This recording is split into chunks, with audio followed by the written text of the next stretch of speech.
Las chinas tuvieron su apogeo durante el periodo posterior a la consumación del movimiento independentista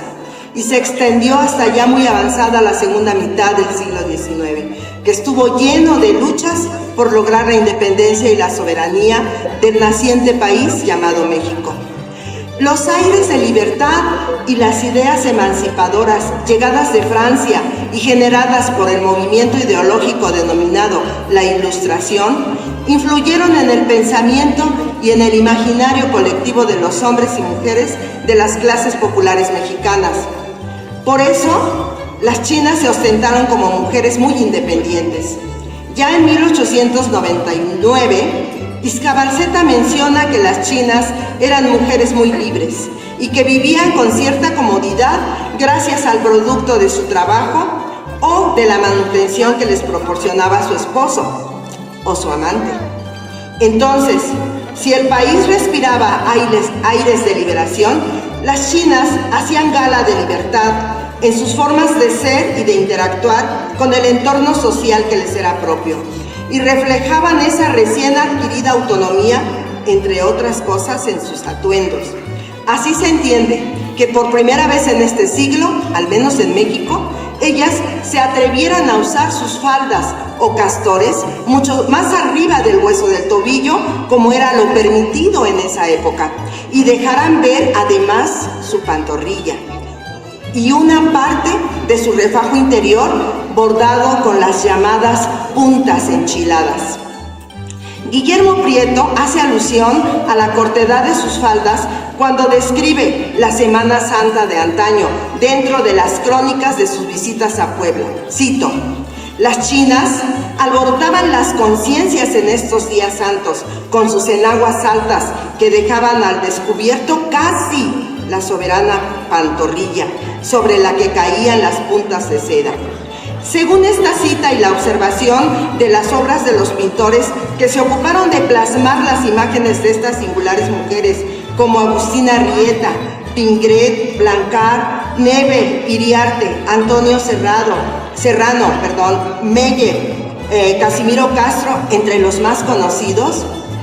pues entre ellos nos muestran mujeres atrevidas, coquetas, por demás audaces, contestatarias y hasta en algunos aspectos de sus atuendos subversivas, como las describe Prieto. Cito: la china primitiva, con su camisa calada, con su desgote subversivo, con su refajo malicioso y con todo ese, aquel y aquella endeneidad que confieso francamente que me ataca los nervios. Eran entonces estas las mujeres que se atrevían a ir en contra del estatus y a desafiar las costumbres y normas morales establecidas.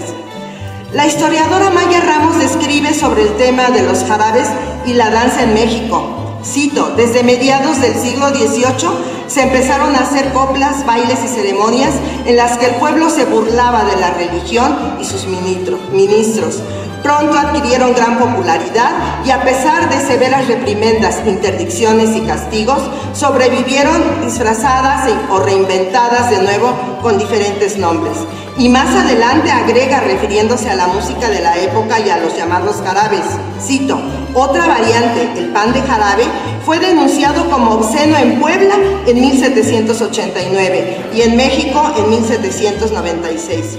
La denuncia se refería a la letra del pan de jarabe porque era demasiado atrevida.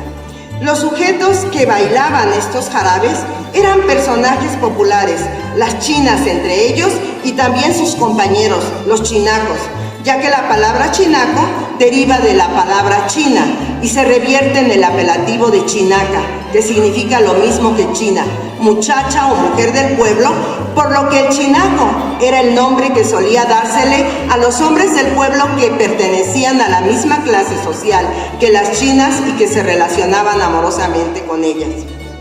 Son entonces las chinas, charros y chinacos por excelencia, los bailadores de jarabe y otros sones prohibidos que, a decir de Saldívar, se bailaban de manera muy voluptuosa para esa época. Otros escritores de la época como Niceto Zamacois, José María Rivera, Franz Meyer, Nicolás León y la marquesa Calderón de la Barca, entre otros, dejaron descripciones detalladas de estos prototipos mexicanos, de su forma de vestir y actuar y hasta de su manera de bailar los citados sones. Ante los misterios que encierra el pasado, es posible imaginar la Puebla de antaño en el esplendor de sus coloniales casonas, sus plazuelas y balcones, sus iglesias y calles, sus barrios populares llenos de hombres y mujeres, de chinacos y chinas, que disfrutaron la imponderable contemplación de las fachadas magistralmente decoradas con talavera, y que en los figones o pulquerías cantaron y bailaron, amaron, sufrieron y gozaron, y que nos dejaron el recuerdo incomparable de su existencia, las chinas de Puebla.